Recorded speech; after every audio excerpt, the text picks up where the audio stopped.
Donc bonjour à tous, bienvenue à ce nouveau webinaire de rentrée sur le thème de la gestion des identités, comment celle-ci permet de sécuriser le système d'information. Voilà, a priori, vous nous avez rejoints, et a priori vous nous entendez bien, donc on va pouvoir démarrer. On en a pour une bonne heure ensemble. Sébastien, si je te demande de passer sur la slide suivante pour nous permettre de voir qu'on a pas mal de sujets à aborder sur l'heure qui se présente à nous.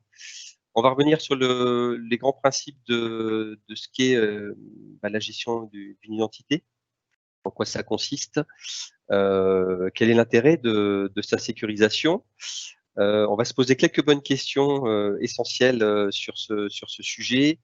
On verra dans l'écosystème Microsoft toutes les options qui s'offrent à nous pour gérer ces identités dans une infrastructure existante, qu'elle soit hybride ou cloud.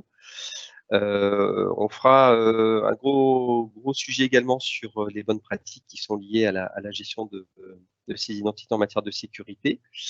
Nos consultants feront un focus sur l'accès conditionnel, qui est un vrai sujet d'actualité, notamment dans un contexte d'hybridation. On parlera de PIM, vous rentrerez dans le détail de ce que peut nous apporter PIM dans ce contexte-là. Voilà, donc on aura également un sujet sur les aspects économiques de l'offre de Microsoft.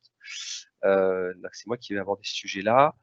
Et on parlera de l'accompagnement au changement, notamment sur l'authentification multifacteur, qui peut impacter directement vos utilisateurs, et donc on vous présentera rapidement comment on peut accompagner un projet comme celui-ci. On terminera également sur une démonstration justement de la gestion de l'authentification multifacteur et le portail de gestion d'identité, notamment au niveau du scoring. On va présenter les personnes qui vont animer ce webinaire avec moi. Sébastien, je te laisse la parole. Oui, bonjour à toutes et à tous. Donc Sébastien Delatin, je suis architecte technique sur l'agence de Lyon, Grand Est. J'ai une expérience d'une dizaine d'années sur les technologies Microsoft on-premise et maintenant Office 365. Nicolas. Bonjour à tous, donc je suis Nicolas Bonnet. Je suis pareil comme Sébastien, architecte technique, mais par contre dans l'agence Grand Sud, donc sur Aix. J'interviens sur tout ce qui va toucher à l'identité, à EMS, Configuration Manager et Windows Server. Donc j'ai la chance d'avoir là un scope assez large pour m'amuser. Je suis également MVP Enterprise Mobility, donc tout ce qui touche à EMS, à Configuration Manager, et je suis également Vim Vanguard, donc pour tout ce qui est Vim. Merci Nicolas. Pour ma part, donc moi Bernard Decker, je suis le directeur commercial de Progelis pour la région Grand Sud. Et spécifiquement sur ce webinaire, je vais être votre interlocuteur.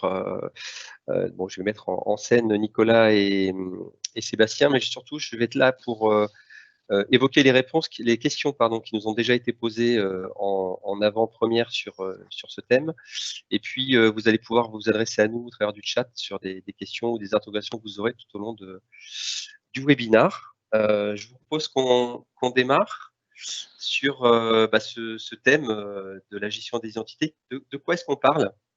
Donc là, je vais laisser la main à je crois que c'est Sébastien. Non, Nicolas, pardon. Nicolas, excuse-moi. Mais je t'en prie.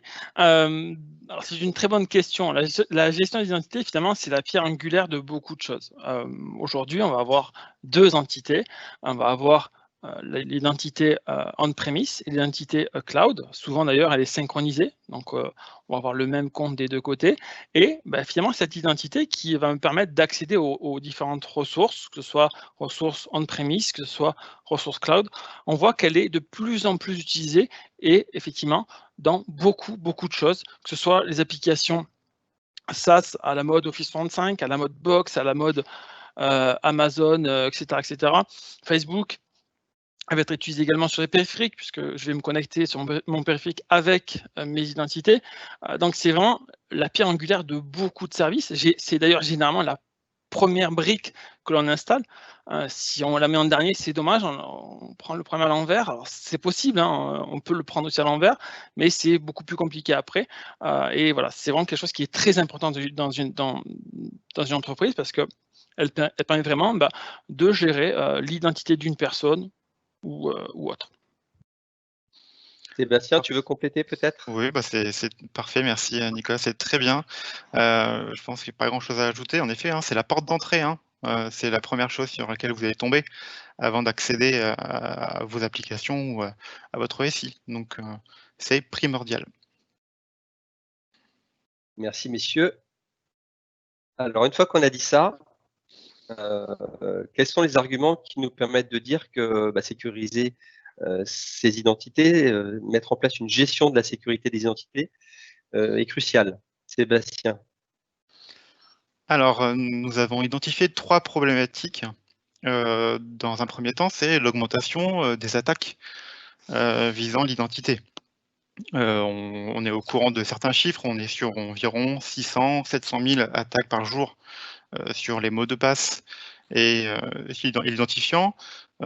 Et le problème, c'est que ces attaques sont presque invisibles. On n'a pas du tout de contrôle sur mon mot de passe a été hacké ou j'ai perdu, j'ai plus l'identification sur tel applicatif. Donc c'est hyper important, le contrôle et la visibilité. Deuxième point, on a de plus en plus d'applications. Dans le monde, en ce moment, on est sur plus d'1 million d'applications actives. Aussi, on a beaucoup de périphériques connectés désormais, du mobile, de la tablette, de l'ordinateur domaine hors domaine, et une utilisation hors entreprise, depuis n'importe où, depuis la maison, depuis un hôtel. On a aussi une grosse monolithique là-dessus. Dernier point, depuis quelques années, vous le savez, on a des réglementations de plus en plus strictes sur la protection et la sécurisation des données. On doit avoir une visibilité, on doit rendre des comptes sur les accès. Alors, pour illustrer ces problématiques, je vais vous donner quelques points clés, quelques chiffres clés.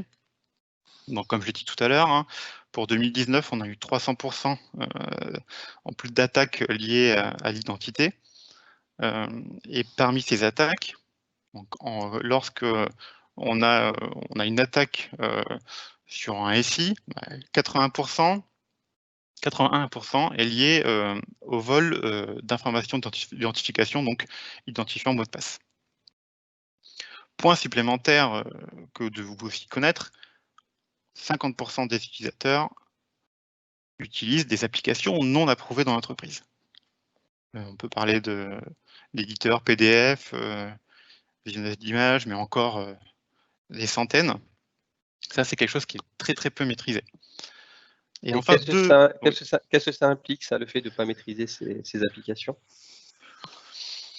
On peut avoir des freewares, des logiciels malveillants dans les applicatifs, une mauvaise utilisation, donc il est important de contrôler et de lister les applicatifs, d'avoir un nombre d'applications dédiées, vraiment dédiées à l'entreprise et compatibles avec la sécurité Microsoft. On en parlera tout à l'heure. Enfin, celle d'après, elle fait peur. Enfin, j'ai deux points, on va dire 2 chiffres qui peuvent me prêter on peut sourire un petit peu quand on voit ces chiffres. Hein. Donc, 21% des utilisateurs possèdent un mot de passe de plus de 10 ans. Et oui, je pense que vous l'avez tous vu, hein, peut-être. Hein. Donc, ça fait peur. Et une petite stat supplémentaire, 6 mots de passe, environ, 6 mots de passe sont utilisés pour sécuriser 24 applications. Donc, je vous laisse faire le calcul, hein, c'est assez peu. Donc, un mot de passe pour 4 applications. Donc, voilà. Si j'usurpe ton identité et ton mot de passe, j'ai un accès potentiellement à 4 applications directes en moyenne. Tout à fait. Donc là, on parle de mot de passe dupliqué. Hein. on prend le même mot de passe pour plusieurs applicatifs, ce qui est vraiment une des plus mauvaises pratiques. Alors, si on continue dans l'échange, Sébastien, sur la slide suivante. Oui. Du coup, donc là, on est ici pour se poser les bonnes questions par rapport à ces identités. Justement, quelles sont-elles? Comment est-ce qu'on démarre un projet comme celui-là, globalement? Alors, avant d'entreprendre des modifications, de réfléchir à comment je vais sécuriser mes accès, il faut établir une cartographie. Il faut se poser quelques questions. Donc, dans un premier temps, qui et quel est son rôle? Donc, qui a le droit admin, identifier les droits admin et les droits utilisateurs? Est-ce que la personne qui est commerciale a bien un rôle d'utilisateur? Est-ce qu'on a la capacité de savoir si le compte est sécurisé?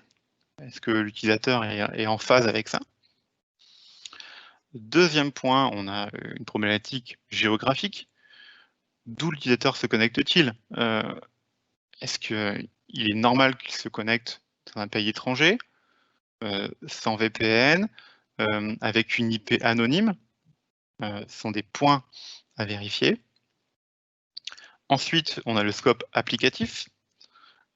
Quel applicatif correspond au type d'utilisateur? Est-ce que mon commercial a le droit d'accéder à SAP? Est-ce qu'il a le droit d'accéder à des applicatifs sensibles? Et quels sont les impacts en cas de modification de ces applicatifs?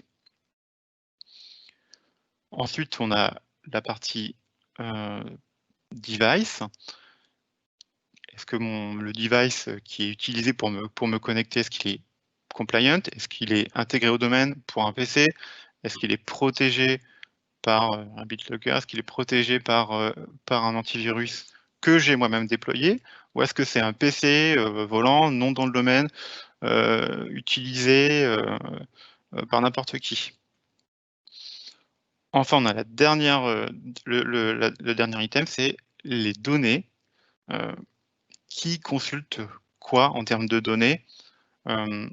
Est-ce que mon utilisateur a le droit de consulter des informations confidentielles? Est-ce que ces informations confidentielles sont classées? Et est-ce que mon utilisateur a l'autorisation de les envoyer à l'extérieur pour éventuellement un travail collaboratif? Ça en fait des questions à se poser. Voilà. D'ailleurs, il y a une question qui vient nous arriver là sur le chat, une question de Bouchra. Alors, je ne sais pas si on l'aborde maintenant, mais je pense que c'est une question que beaucoup se posent. Selon vous, Nicolas, Sébastien, le changement d'un mot de passe, la fréquence de changement d'un mot de passe, votre recommandation? Je dirais qu'il ne faut pas un mot de passe qui change trop pardon. Le changement ne doit pas être trop court, sans quoi effectivement on va perdre des utilisateurs parce qu'ils vont râler. Il ne faut pas trop long parce qu'on va effectivement avoir des problèmes de sécurité. Je dirais qu'il faut le juste milieu pour moi, ça va être une trentaine de jours, 30-45 jours. Sébastien? Oui, alors oui, je pense que 30 jours, c'est la bonne. C'est le bon délai. Après, on parle de mot de passe, mais derrière, on va mettre en place des compléments uniquement pour sauver ces mots de passe, pour éviter d'utiliser le maximum les mots de passe. Donc, OK pour les mises en place de GPO, de stratégie de mot de passe, mais maintenant, on a des outils pour éviter justement ces problèmes de mots de passe. D'accord. Il faut, je pense aussi, rendre ludique le changement de mot de passe. Rendre ludique, enfin, le mot peut-être mal choisi, mais c'est de ne pas imposer quelque chose à l'utilisateur, de lui montrer qu'on ne change pas le mot de passe juste pour l'embêter ou parce qu'on a envie de se faire plaisir, qu'aujourd'hui, on a de plus en plus des problèmes de sécurité, que le vol d'identité, c'est malheureusement plus... c'est quelque chose d'assez commun, on le voit quasiment, enfin pas tous les jours, mais assez fréquemment. Donc il faut effectivement les éduquer, leur expliquer que le mot de passe, en fait, on ne met pas un mot de passe au hasard. On va pouvoir, par exemple, faire une phrase et avec cette phrase, on va changer certains caractères des caractères spéciaux. Et donc, du coup, en fait, pour retenir le mot de passe, en fait, on transforme le mot de passe en phrase et derrière, ça me permet d'avoir un mot de passe complexe. C'est quelque chose qui peut être assez difficile, voilà, parce qu'effectivement, on rajoute une complexité au mot de passe et donc, du coup, c'est jamais évident de le faire passer. Mais voilà, il y a des outils, il y a l'accompagnement au changement aussi. Généralement, dans les projets, on s'appuie, que ce soit Sébastien ou moi, sur les équipes. On va en reparler de ces sujets-là. Je pense que ça permet justement de faire le lien avec le sujet, la partie suivante, Sébastien. Tout à fait. Donc, nos clients sont dans des contextes qui peuvent être similaires ou parfois différents. Des clients qui sont encore sur des solutions, des data centers qu'ils gèrent eux-mêmes, des clients qui utilisent maintenant des applications ou des services cloud de plus en plus nombreux. Donc, par rapport à chacun de ces contextes, finalement, quelles sont les options qui s'offrent à nous, toujours dans cet écosystème qu'on connaît bien et qu'on maîtrise bien, hein, qui est celui de Microsoft. Quelles sont les solutions qui s'offrent à nous pour commencer à gérer au mieux ces identités et apporter un niveau de sécurisation qui soit satisfaisant sans pour autant complètement pénaliser nos usagers. Tout à fait. C'est Nicolas, je crois Oui. que c'est à toi de prendre le sujet. Alors, on va effectivement avoir deux identités, même si effectivement, souvent, c'est le même compte, mais on va avoir d'abord l'identité on-premise qui va nous servir vraiment à authentifier nos utilisateurs on-premise, donc pour tout ce qui est ouverture de session, tout ce qui va toucher finalement aux applications, etc., etc. Et on va tout simplement monter une hybridation donc dans le cloud, donc dans Azure Active Directory. Donc dans Azure Active Directory, on va avoir deux possibilités. On va avoir la possibilité donc d'avoir des comptes cloud et full cloud ou des comptes synchronisés. 9 cas sur 10, on va avoir des comptes qui sont synchronisés parce que on veut pouvoir fournir en fait à l'utilisateur la même expérience en fait utilisateur. On n'a pas envie qu'il ait 2, 3, X mots de passe. Pourquoi? Parce qu'on sait très bien que si on fait ça, qu'est-ce qui va se passer? On va avoir des mots de passe qui vont être très simples, ou chaque fois le même mot de passe, ou chaque fois où ça va râler, parce que chaque fois qu'il va falloir changer de mot de passe. Et il va falloir aussi, nous, derrière, devoir gérer ces mots de passe, cette politique de mots de passe. Donc, on va vouloir une politique commune. Et pour ça, on va prendre un outil qui s'appelle Azure AD Connect, qui est gratuit, qui va nous permettre plusieurs choses, qui va nous permettre déjà de synchroniser, et par défaut, ça synchronise en unidirectionnel, donc de l'AD de l'Active Directory vers l'Azure Active Directory. Donc, on va synchroniser des comptes utilisateurs et on va avoir plusieurs possibilités pour synchroniser ces comptes. On va soit pouvoir effectivement synchroniser le hash du mot de passe. Donc, le hash du mot de passe qui est en base AD est pris. Il est rehashé 1000 fois avec un algorithme beaucoup plus sécurisé que celui qui existe dans Active Directory et est envoyé en base Azure Active Directory. Aujourd'hui, c'est ce que moi je recommande et c'est ce que Microsoft également recommande à ses clients parce que c'est beaucoup plus sécurisé. Néanmoins, on peut avoir des contraintes légales, on peut avoir des peurs également du cloud, on peut avoir besoin de garder ces identités on-premise et on va pouvoir également, toujours à travers l'outil Azure AD Connect, faire de la fédération. Donc, soit au travers de serveurs ADFS, dans ce cas-là, il nous faudra 2 serveurs minimum, souvent on sera sur 4 d'ailleurs, hein, donc 2 proxy ADFS, c'est 2 WAP en DMZ, 2 serveurs ADFS minimum dans le réseau de confiance. Soit on met ce qu'on appelle le PTA, donc c'est des agents, alors au moins 2 voire 3. Donc les 2 solutions me permettent de faire de l'authentification on-premise. Okay, donc après, chaque solution va avoir des avantages et des inconvénients. Mais on va aujourd'hui, voilà, au travers de cet outil, vraiment synchroniser, faire en sorte que dans les solutions que l'on propose aux utilisateurs, solution cloud ou on-premise, il y ait la même identité. Voilà, parce que ça permet de simplifier la vie à tout le monde, à la fois à l'IT et à l'utilisateur. Avant que tu prennes la suite, Nicolas, du coup, si moi je me positionne en tant que DSI, si j'applique ce schéma et si je pars du principe que rendre service à mon utilisateur, c'est finalement qu'il ait le même mot de passe quand il se connecte à des services cloud portés sur l'annuaire Azure Active Directory que le mot de passe qu'il utilise quand il se connecte à son réseau, ça veut dire qu'à un moment donné, il se pose quand même la question de la politique de mot de passe dans l'organisation. Exactement, exactement. En fait, dans une phase dans le projet identité, de mise en place de l'identité, souvent on a une phase effectivement de réflexion sur la politique de sécurité. Est-ce que la politique répond aux besoins? Est-ce qu'elle doit être évoluée? Est-ce que potentiellement, on a des clients qui doivent répondre aux exigences de l'ANSSI en fait. Donc on est obligé de prendre les exigences de l'ANSSI, de l'appliquer en fait à la fois à l'Active Directory et au service cloud. D'ailleurs, souvent, ces clients sont en fédération, en fédération et pas en domaine managé parce qu'ils ne peuvent pas synchroniser, parce qu'il y a des contraintes légales. Mais dans tous les cas, que ce soit un service public ou un service privé, on va, dans la mesure du possible, essayer de travailler sur la politique de sécurité, faire en sorte que peut-être qu'elle doit être évoluée. Elle doit évoluer parce qu'elle n'a pas changé depuis 10 ans et que les besoins qu'on avait il y a 10 ans ne sont pas les mêmes qu'aujourd'hui. Et donc, on va effectivement essayer de travailler avec le DSI, avec les équipes de sécurité, les admins, pour voir comment on peut changer cette politique. Qu'est-ce qu'on doit changer dans cette politique? En prenant bien sûr en compte. Oui. Dans les choses qu'il faut changer, est-ce que tu peux réécarter un tout petit peu ton micro de ta bouche, parce que là, c'est revenu en grésille. Ok, ouais. C'est mieux. Ok. Ça a l'air mieux. Donc, je te laisse continuer.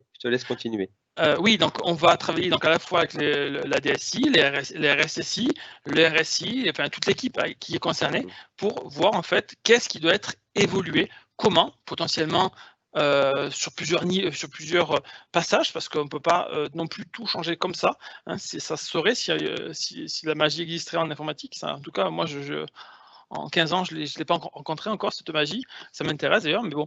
Donc du coup, on va effectivement faire par palier, faire en sorte que ça soit acceptable en termes de boulot, de support pour l'équipe IT, mais également pour les utilisateurs.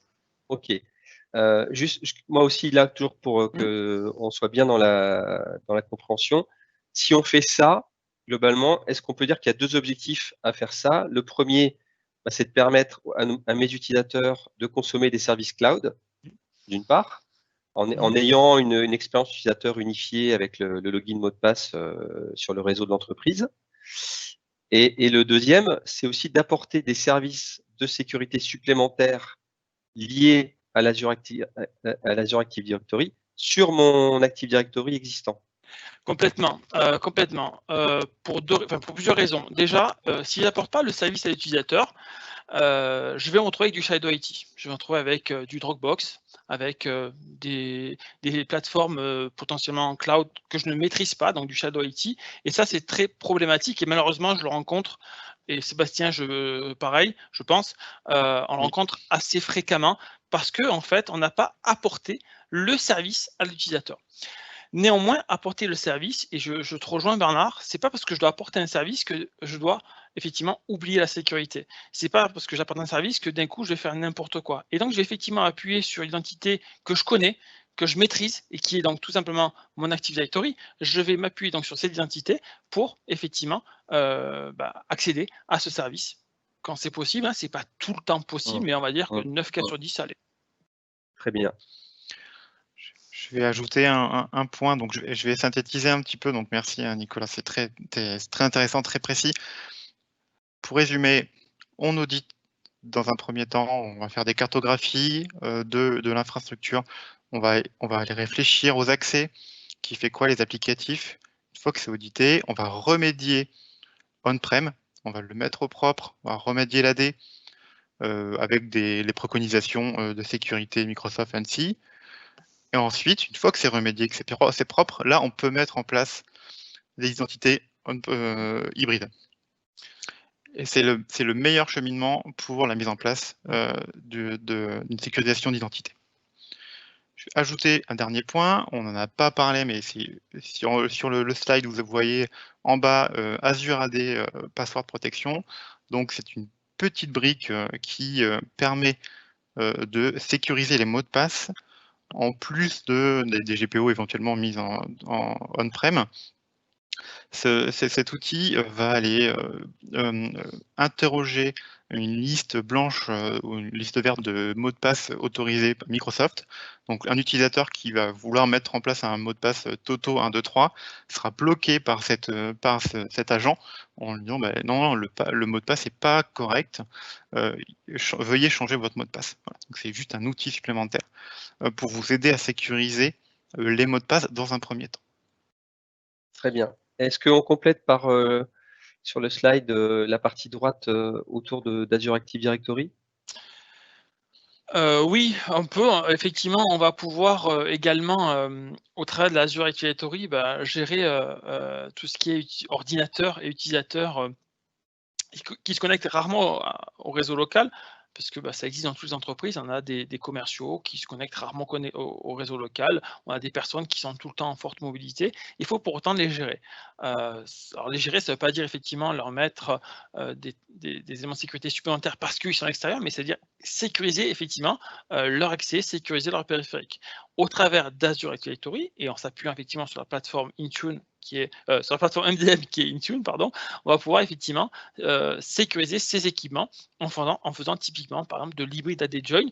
Si mon périphérique est joint à l'Active Directory, je vais également le joindre à l'Active Directory et à l'Azure Active Directory, et derrière je vais pouvoir descendre des politiques comme BitLocker par exemple et faire en sorte que le poste, même s'il est au fin fond de la Pampa au Brésil, s'il a de la 4G, le poste va se BitLocker. Très bien. Je rajouterai un dernier point. Donc en effet, vous voyez donc sur la partie à côté de l'utilisateur, vous voyez un certain nombre d'options de sécurité. Donc l'ajout de cette brique Microsoft Azure Active Directory permet le SSO, le MFA, le Safe Service Reset Password Service, le Conditional Access. Tous ces points, nous les aborderons juste après.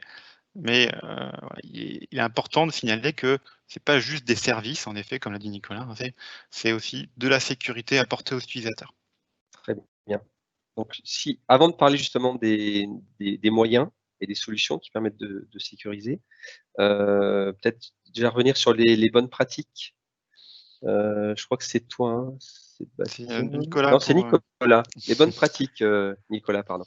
Alors, les bonnes pratiques, on va retrouver certaines bonnes pratiques qu'on avait normalement déjà dans Active Directory. Il est très important de les respecter aujourd'hui. Pourquoi? Parce que les outils de piratage sont tellement simples à utiliser, c'en est déroutant.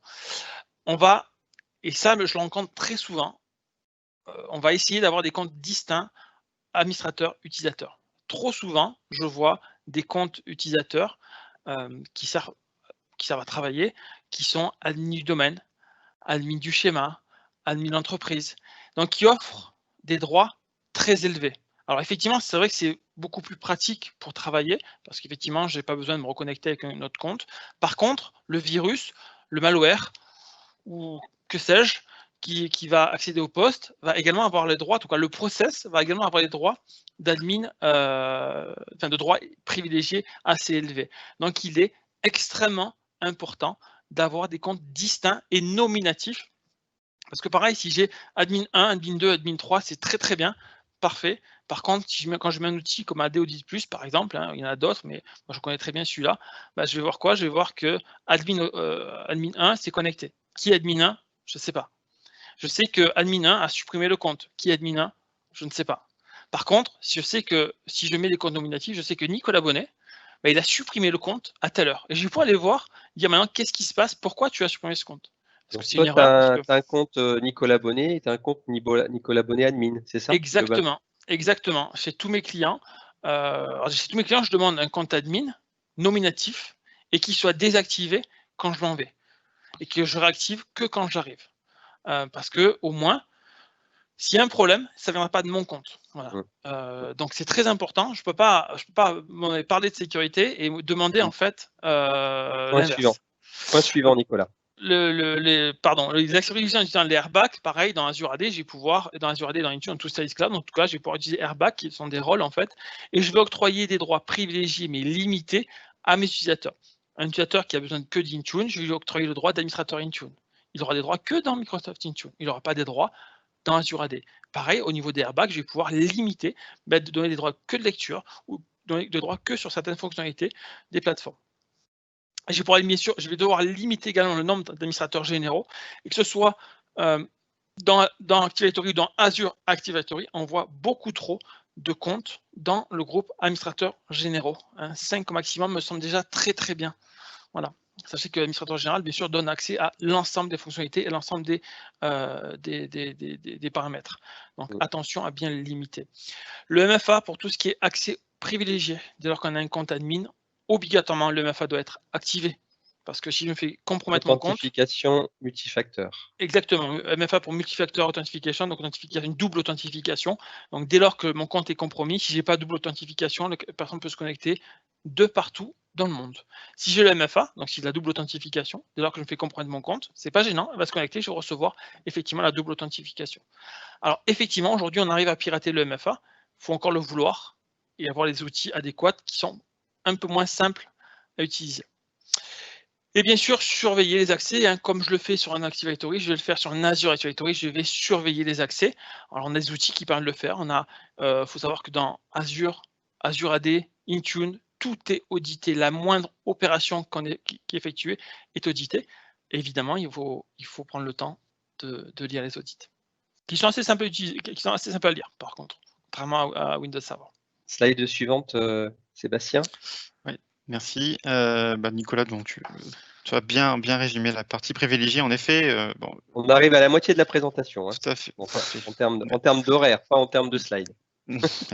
Merci. Donc, en effet, là, on a fait la partie administrateur, mais l'accès utilisateur, hein, c'est primordial. Hein, c'est le point d'entrée des hackers. Hein, c'est de voler l'identité d'un utilisateur, hein, pour s'introduire dans votre SI.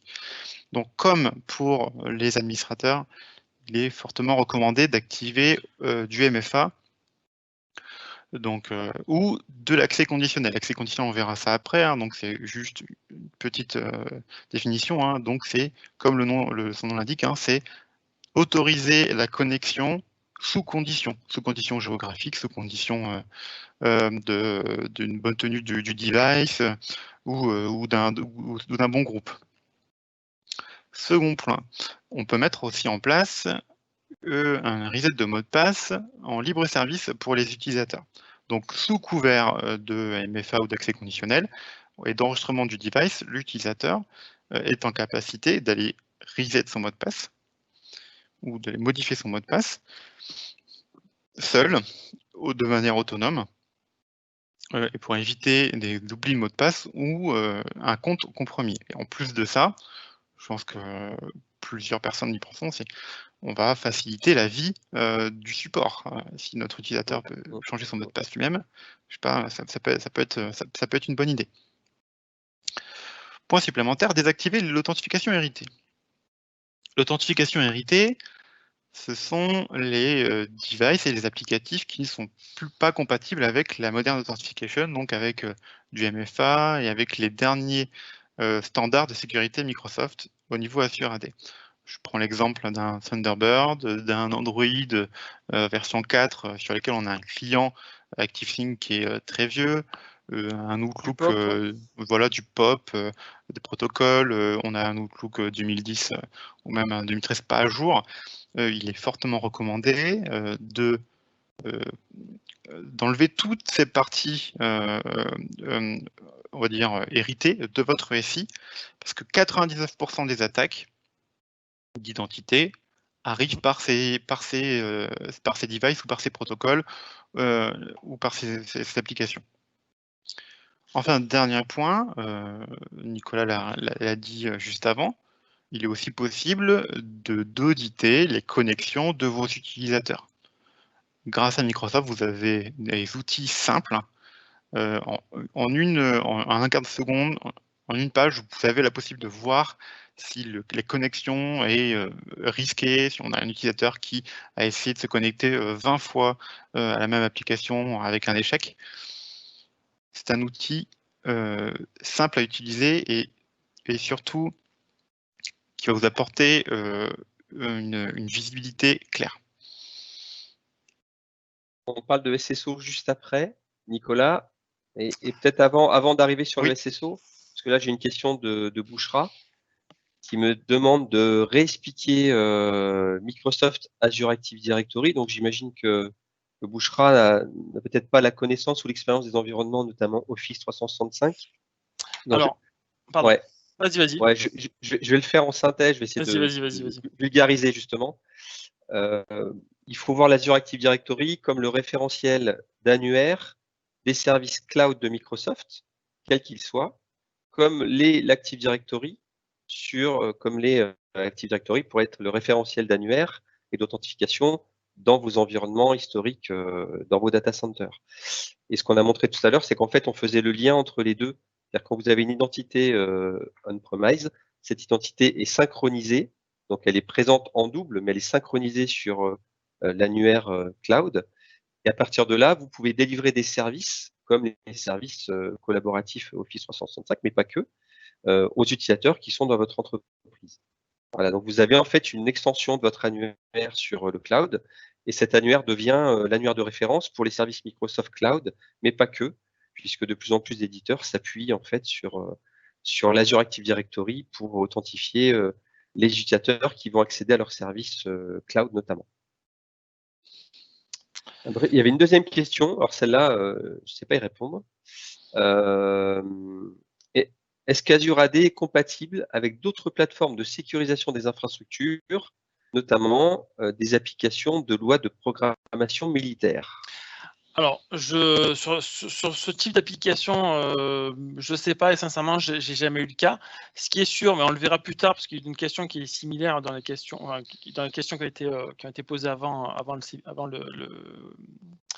la session, c'est que Azure, Azure AD me permet de fédérer certaines identités à l'aide du protocole SAML. Donc, je vais pouvoir utiliser mes identités Azure AD dans dans le logiciel, par exemple, de paix. On a un client qui l'a fait, en fait, qui a voulu en fait utiliser. Donc, il synchronise ses identités dans Azure AD et ces identités en fait, lui permettent d'accéder en fait, à une plateforme qui est chez un fournisseur. Donc, c'est au travers du protocole SAML, en fait, le jeton est fourni, l'authentification est fournie et lui permet effectivement d'accéder, à cet utilisateur d'accéder en fait à la plateforme. Alors après, chaque plateforme est différente, chaque fournisseur est différent. On va dire que ça se démocratise de plus en plus. Quand même, on a quand même pas mal de fournisseurs qui fournissent, effectivement, qui permettent de faire du SAML.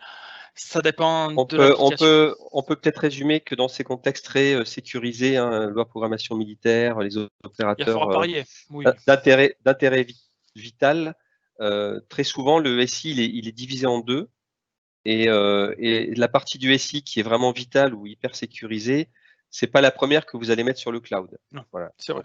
En résumé, on peut dire ça.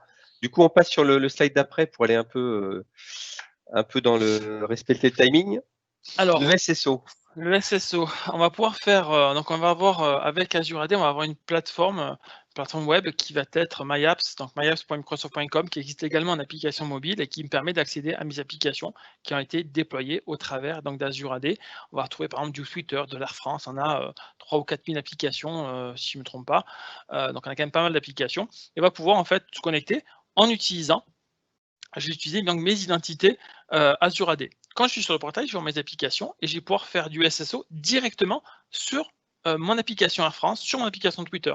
Je vais donc pouvoir en fait, soit la première fois, je saisis mes identifiants et les identifiants sont enregistrés automatiquement dans la base Azure AD, bien sûr de manière chiffrée, et ça me permet chaque fois de pouvoir accéder à mon portail Air France, à un portail Twitter, Facebook, il y en a des box, il y en a 3000, donc je ne vais pas toutes les lister. Soit l'administrateur peut pré-remplir en fait les identifiants. Et donc derrière, en fait, je vais voir l'application, je ne vais pas me connecter.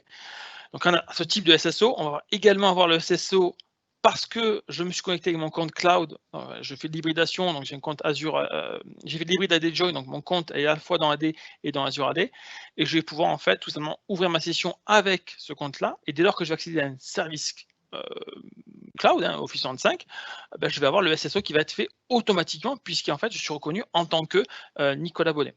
Est-ce qu'on peut résumer, Nicolas, parce qu'il faut aller vite. Oui. En fait, quand on sécurise fortement l'identité et les mots de passe et les moyens d'accéder au système d'information, on a tout intérêt à faire du SSO avec un maximum d'applications, puisque du coup, toutes ces applications et l'accès aux applications va être sécurisé par ce qu'on a mis en place. Exactement. Ok. Enfin, le dernier, et je vais essayer d'aller vite, c'est l'Azure AD Application Proxy Connector. Donc, c'est quelque chose que j'ai mis en place chez un client. Il a une ferme RDS et il veut, donc au travers du portail MyApps et donc de ses identités cloud, pouvoir accéder à cette forme RDS et avoir du SSO.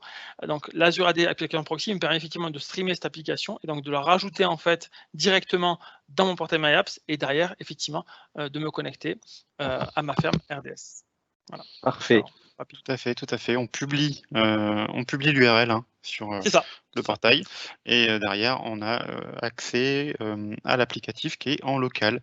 Donc, plus besoin de DMZ, etc. Donc, c'est tout le proxy connector qui fait le boulot au niveau sécurité. Exactement. Sébastien, est-ce qu'on peut faire un focus sur l'accès conditionnel? Bien sûr. C'est quoi ce truc, l'accès conditionnel?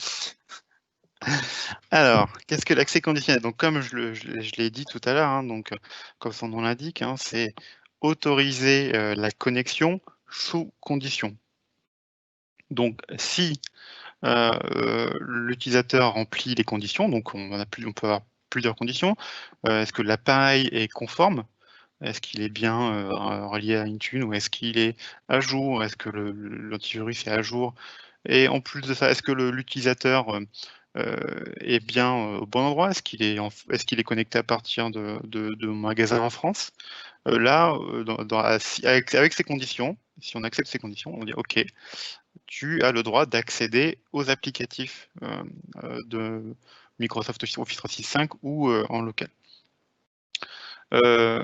Dans ces accès conditionnels, on peut ajouter des groupes ou des applicatifs, on va dire, d'applicatifs plus sécurisés. C'est-à-dire, on peut dire, moi, si une personne du groupe VIP essaie de se connecter, je vais lui demander une condition supplémentaire pour se connecter. Donc, je peux lui demander du MFA pour se connecter, pour sécuriser son accès. Pour expliquer tout ça, je vais vous donner quelques cas d'usage. Avant, je vous donne juste un petit exemple. On va prendre l'exemple d'un magasin. Donc, un PC qui est en caisse, un utilisateur qui est en caisse, qui n'a pas de nécessité de bouger, de faire du télétravail. On va lui mettre une condition. Je veux que ton PC soit dans le domaine compliant et je veux également que ton IP soit l'IP public du magasin. Si l'utilisateur ne remplit pas ces conditions, on sera tout de suite alerté et l'utilisateur sera bloqué. Je vais vous donner quelques cas d'usage. Alors, nous sommes sur un utilisateur qui est basé à Londres, avec un client mobile, un utilisateur qui est dans le groupe utilisateur de Londres, qui s'est connecté environ il y a 5 heures. Son PC, son device est correctement configuré, patché, il est managé par le SI, et sa dernière connexion date de Londres. Vient de Londres. On a du coup derrière très peu de risques de corruption, donc on va autoriser l'utilisateur à accéder à son application. On voit bien que tout est ouvert, il est dans le bon groupe, on a une bonne connexion et il se connecte de Londres, pas de problème. Deuxième cas d'usage, nous sommes sur un responsable. Le responsable fait partie d'un groupe protégé. Son client mobile est conforme, il est à Londres, son PC, pareil, se connecte depuis Londres et il est complètement patché. Sauf que mon utilisateur essaie de se connecter à une application qui est aussi sécurisée et qui est plutôt sensible. Dans ces cas-là, je lui donne une condition supplémentaire. Je lui dis, OK, tu es raccord avec la politique, sauf que tu dois accéder à une application sensible. Je te demande de faire du MFA. Donc l'utilisateur va avoir un prompt sur son téléphone. Voulez-vous bien autoriser l'accès à cette application? Valider et accéder à cette application. Dernier point. Nous sommes sur un utilisateur qui, au vu de son identité, remplit les conditions, sauf que derrière, je vois que que son IP est caché et qu'on a une estimation de la zone géographique qui est l'Asie. Clairement, c'est un risque assez élevé. Dans ce cas, je bloque tout de suite son accès, automatiquement évidemment, et je lui force le reset de mot de passe. L'utilisateur avait l'air plutôt clean, et c'est sa connexion qui a été analysée, et Microsoft a identifié un problème, une IP anonyme et une zone géographique non conforme, donc on le voit en dessous, hein. Donc c'est pas conforme à ce que l'utilisateur doit faire, parce qu'il doit se connecter depuis Londres, donc on bloque tout de suite l'utilisateur. Joli. Joli, joli. Je pense que les explications, les cas d'usage étaient très clairs. On va passer à la question suivante. Je crois qu'on est la question qui tue. Donc, pim pam poum sont sur un bateau, Nicolas. Pim Tambalo qui reste. Pourquoi sauvegarderait Pim alors? Pourquoi mettrait Pim? Parce que comme dans un domaine Active Directory, en fait, l'élément le plus critique va être les accès privilégiés. Donc plus j'ai d'accès privilégiés, plus j'ai des failles de sécurité potentielles.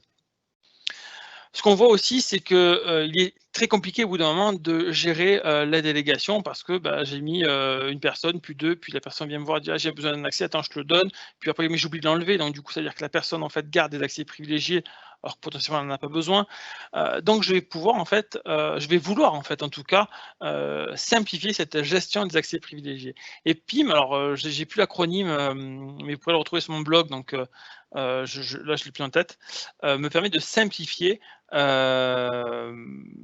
cette gestion des accès privilégiés.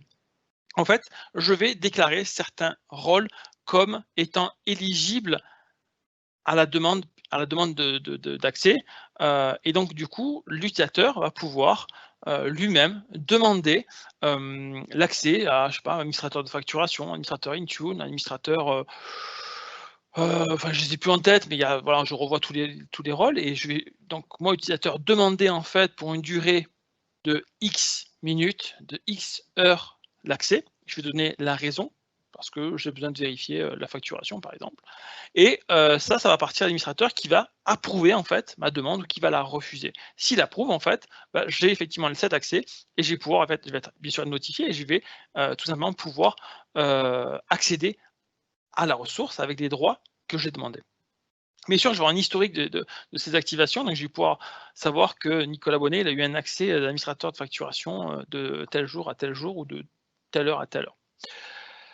Je vais recevoir des alertes sur les modifications qui ont été apportées, ce qui me permettra effectivement d'avoir un suivi. Donc, de toute façon, j'aurai un suivi obligatoirement et je vais pouvoir ou pas. Alors, je vous ai dit, on va demander l'approbation, ce n'est pas une obligation, mais on va, pour certains rôles, bien sûr, demander l'approbation. Et donc, je vais demander une approbation, exiger qu'il y ait une approbation, et tant que cette approbation n'est pas faite, donc je n'ai pas approuvé, le droit n'est pas donné. Et donc comme ça, je sais que, ok, Nicolas Bonnet, il a le droit pendant une demi-heure d'administrateur de facturation, mais au bout d'une demi-heure, le droit va se retirer automatiquement. Impressionnant. Merci. Est-ce que tu peux... Oui, on va passer au slide suivant. On est pas mal, on est revenu à peu près là dans les timings, il nous reste 15 minutes. Parfait. Donc, quel est l'intérêt du cloud dans ce contexte de gestion des identités par rapport à des solutions qui sont purement locales? Alors, donc les avantages, dans un premier temps, c'est une sécurité accrue, donc on a des briques de sécurité qu'on ne peut pas avoir on-prem, donc l'accès conditionnel, on l'a dit tout à l'heure, donc gérer sous condition les accès des utilisateurs de façon très précise, avec des groupes assez fines. Ensuite, le MFA, donc le MFA, il était possible de mettre en place du MFA, il me semble encore l'année dernière, on-prem, mais là c'est plus le cas, c'est plus supporté. Exactement, c'est plus, c'était déprécié. Tout à fait. Le MFA serveur était déprécié. Tout à fait. Voilà, merci. Et du coup, le MFA derrière il est complètement justifié. Surtout, je le répète, Nicolas l'a dit, pour les administrateurs, si vous avez un tenant Office 365, c'est primordial de mettre en place du MFA. c'est gratuit pour les administrateurs, au moins au premier niveau, même pour les utilisateurs, donc il faut absolument le faire.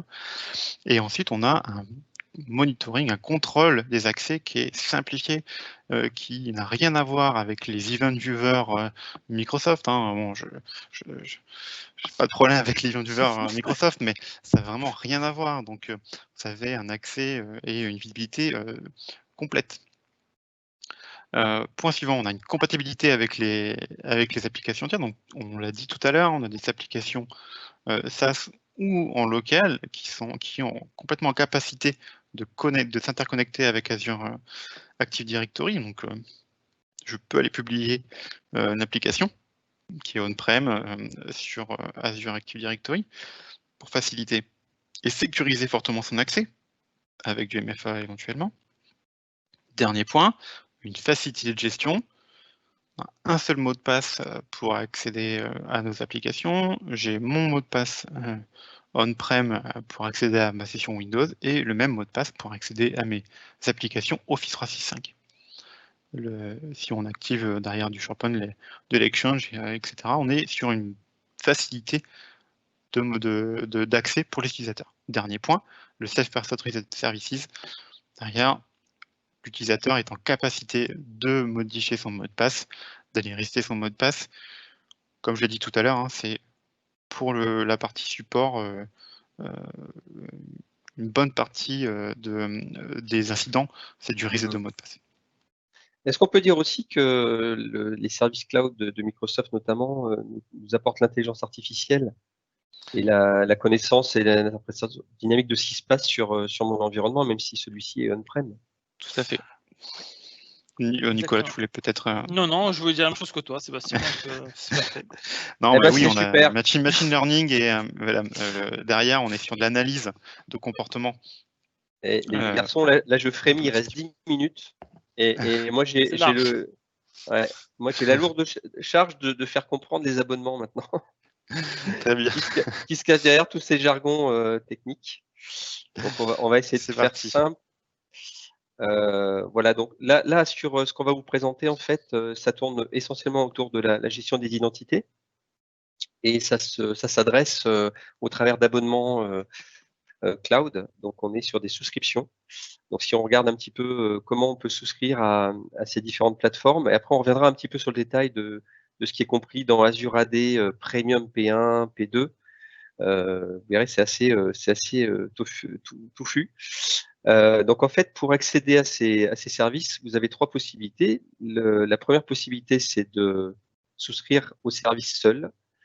Et vous voyez le prix, donc là, on est sur des prix mensuels et des prix publics hors remise. Donc, sachez que Progélis fait partie des partenaires qui peuvent vous proposer ces services au travers de notre partenariat avec Microsoft.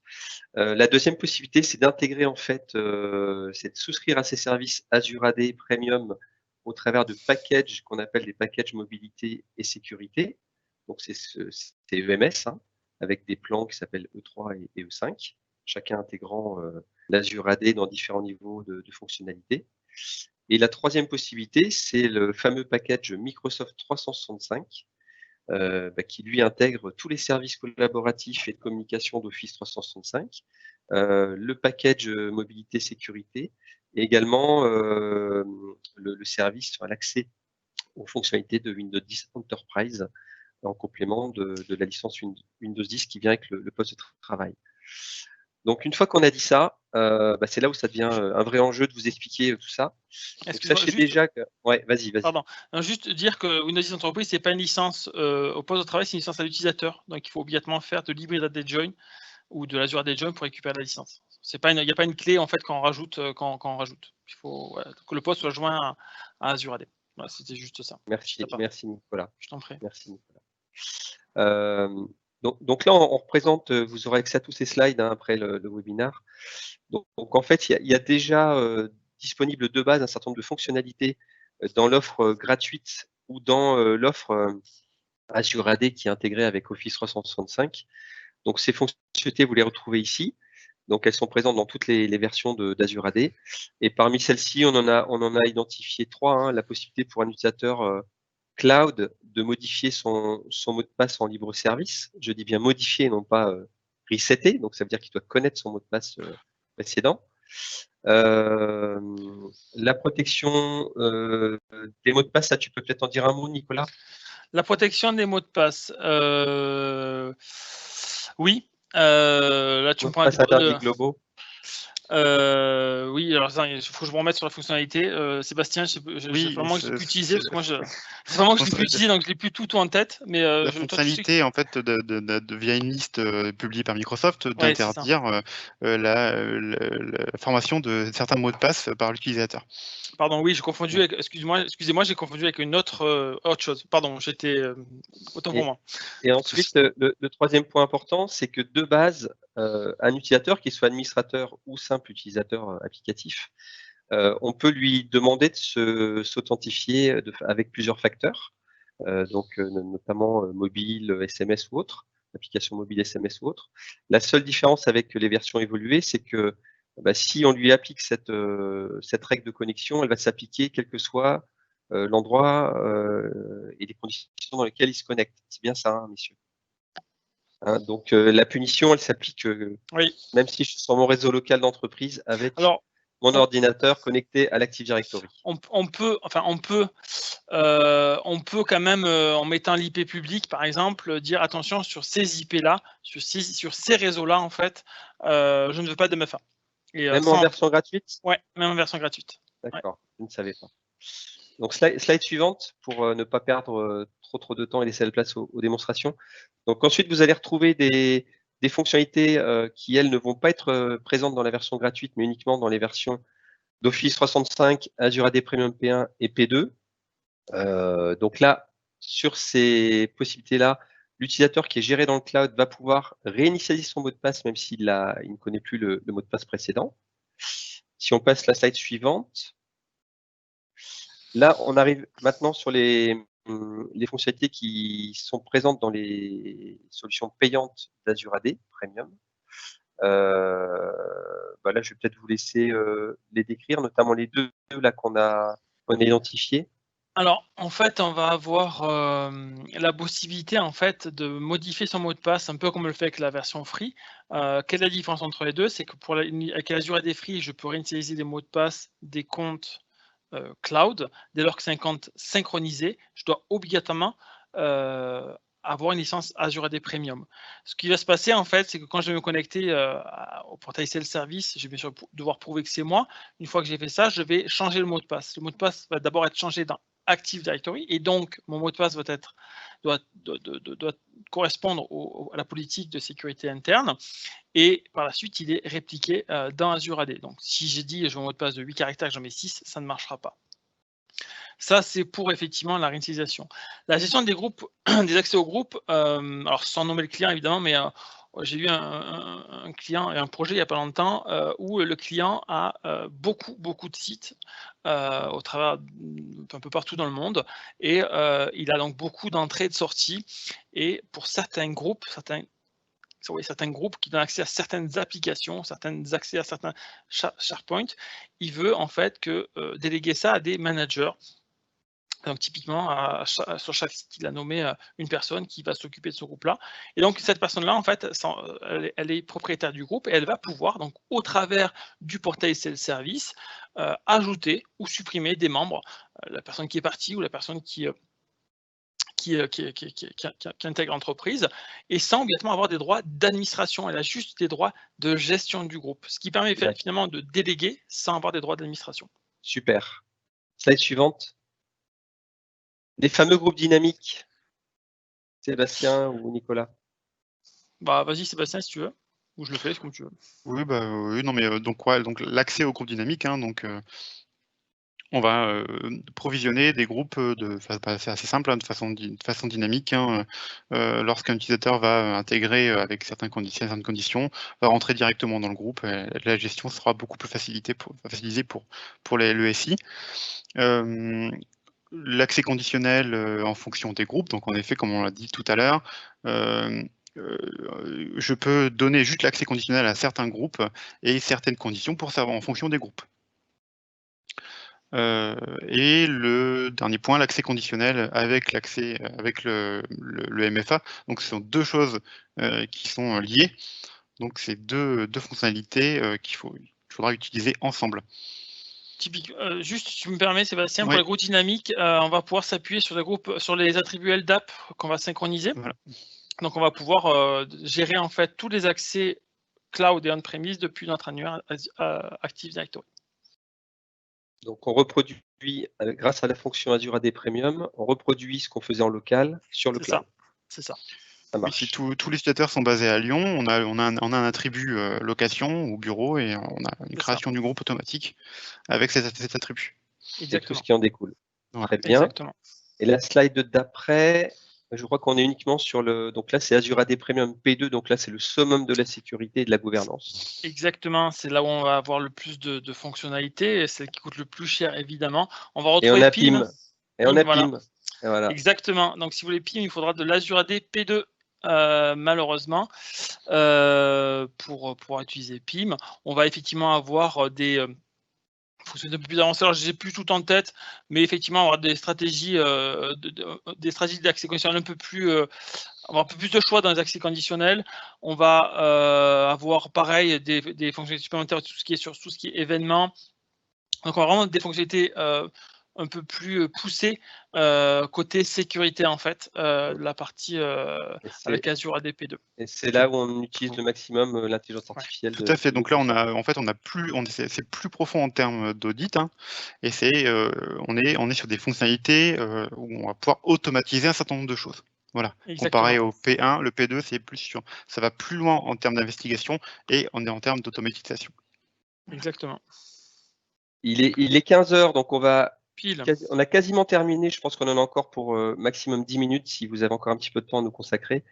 En tout cas, nous, on en a pour vous. Est-il nécessaire d'accompagner les utilisateurs pour la mise en place du MFA? Donc là, c'est moi qui vais intervenir sur ce sujet-là, puisque moi, je suis utilisateur. Donc, je revendique le droit de pouvoir parler de ce que c'est en fait d'imposer l'authentification multifacteur à un utilisateur dans une organisation. Effectivement, ça se justifie, ça s'accompagne. Dans la vraie vie, quand c'est bien expliqué, quand c'est bien appréhendé par l'utilisateur, au final, c'est assez sécurisant de se dire que quand on accède à ses environnements, à ses informations, à ses applications, on est le seul à pouvoir le faire. Donc, pour l'utilisateur, c'est quand même, moi, je trouve hyper sécurisant.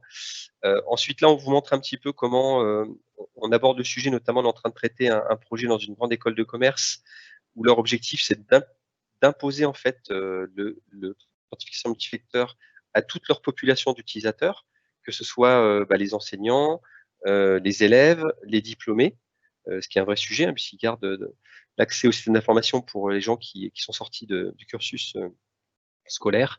Et donc un projet comme ça qui concerne des dizaines de milliers de collaborateurs s'accompagne en termes de communication, mais je dirais comme ça s'accompagne pour des organisations de plus petite taille.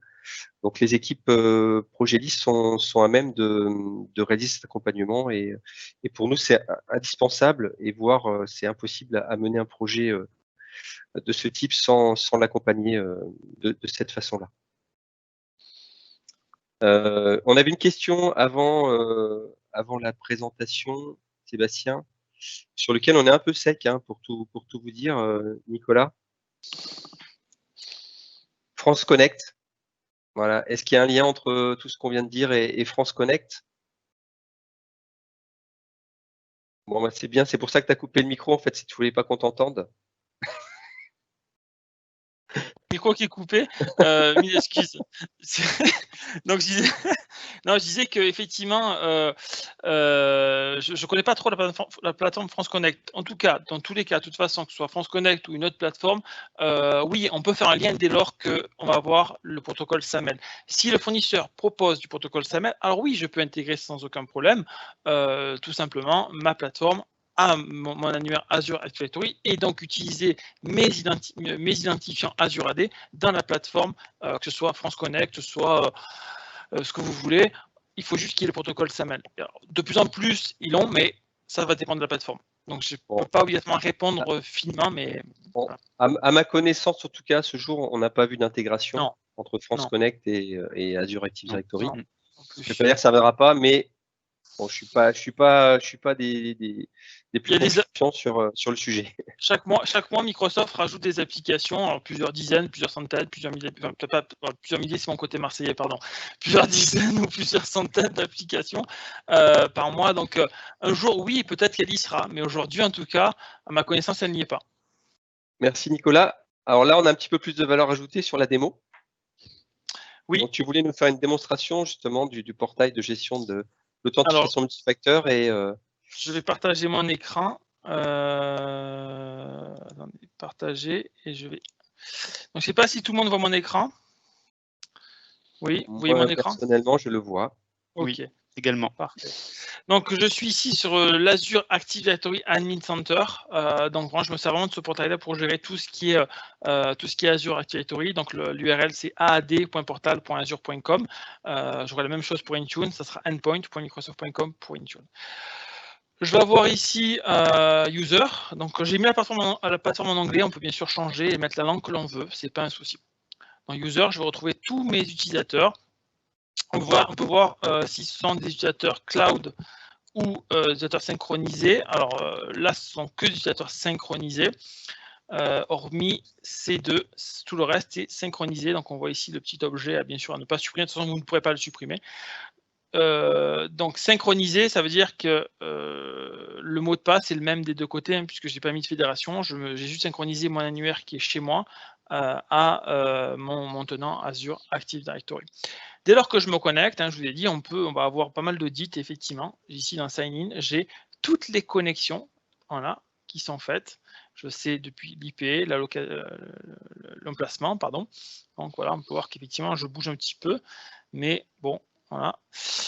Tout ce qui est audit log, pareil, je vais avoir un audit de tout ce qui est fait. Est-ce que le mot de passe a été changé? Est-ce que l'utilisateur a été créé, a été modifié, etc. Donc, Donc, je peux vraiment voir tout ce qui a été fait.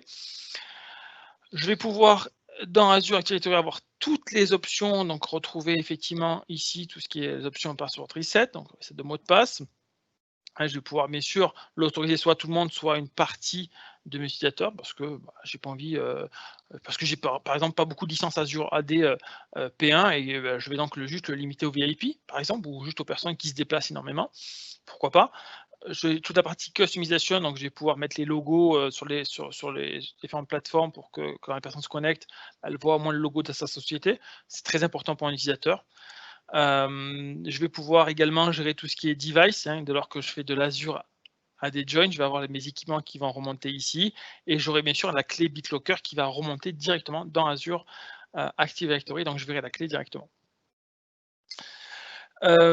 Si je reste, donc j'ai ici des rôles aussi, je vous ai parlé des rôles, ils sont ici, j'ai toute une liste de rôles que donc je peux déléguer. Voilà, et je peux également, on le voit ici, j'ai créé en fait un groupe, un rôle AD Read Only qui permet d'avoir en fait des droits de lecture uniquement sur le portail Azure AD Portal. Donc si je rajoute un utilisateur, il aura des droits, il pourra se connecter, mais avec que des droits de lecture sur le portail. J'ai bien sûr utilisé des noms de domaine personnalisés. Donc ici, pour ceux qui veulent aller sur mes blogs, vous avez ici les URL de mes deux blogs. Voilà, je mets pas mal de choses, donc vous pouvez aller les voir. Alors, quand on est en synchronisé, ça sera obligatoire. On sera excusez-moi, je trouve mes mots. On va obligatoirement rajouter les noms de domaine personnalisés.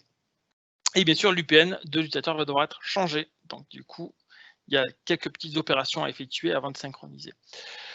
Donc voilà, sur la partie utilisateur, on va pouvoir activer le MFA. Donc pour ça, je vais faire ici Multifactor Authentication. Donc je suis dans User, All User et je fais Multifactor Authentication. Donc quand vous voyez Preview, c'est que la fonctionnalité est encore en Preview. Donc je ne sais pas pourquoi All User est en Preview encore, mais en tout cas, voilà, c'est en Preview. Preview, ça veut dire aussi que potentiellement la fonctionnalité peut disparaître. Voilà, tant que ce n'est pas validé, ça peut disparaître. Donc on verra. Donc si je vais sur Multifactor Authentication, je vais retrouver bien sûr mes utilisateurs. Je vais voir effectivement ici si c'est activé ou pas. D'accord. Si c'est forcé, oui, si c'est activé ou pas, pardon. Et je vais pouvoir dire par exemple pour où est-ce qu'il est, que je le cherche, voilà, Gaëtan, je vais tout simplement l'activer. Ici, je vais faire Enable Multifactor Authentication.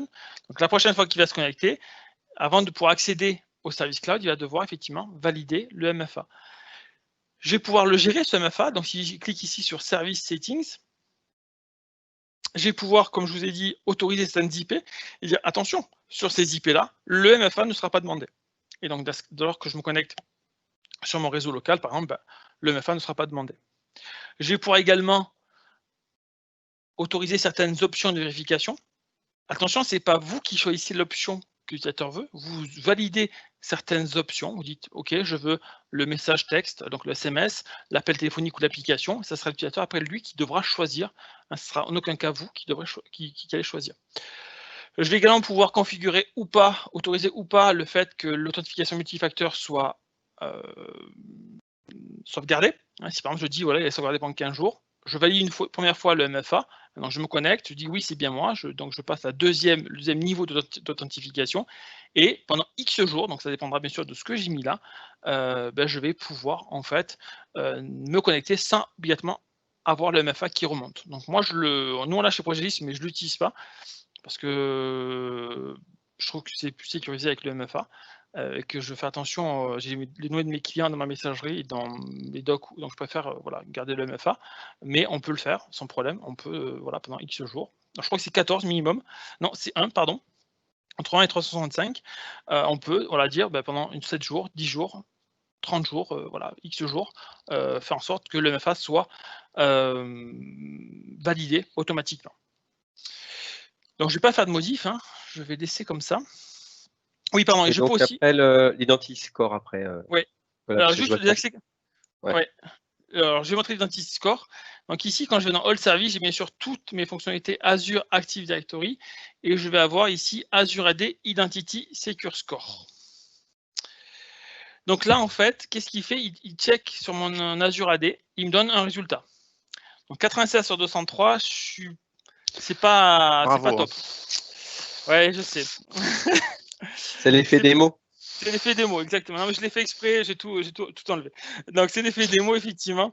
Donc, en fait, ici, un score de 96 sur 203, mais néanmoins, il me dit attention, si vous voulez augmenter votre score, voilà ce que vous pouvez faire. Pour chaque truc, en fait, j'ai ici un score. Donc, typiquement, si je mets le MFA sur les administrative roles, chose que je dois faire, je vais avoir 50 points. C'est le cas sur mon compte admin.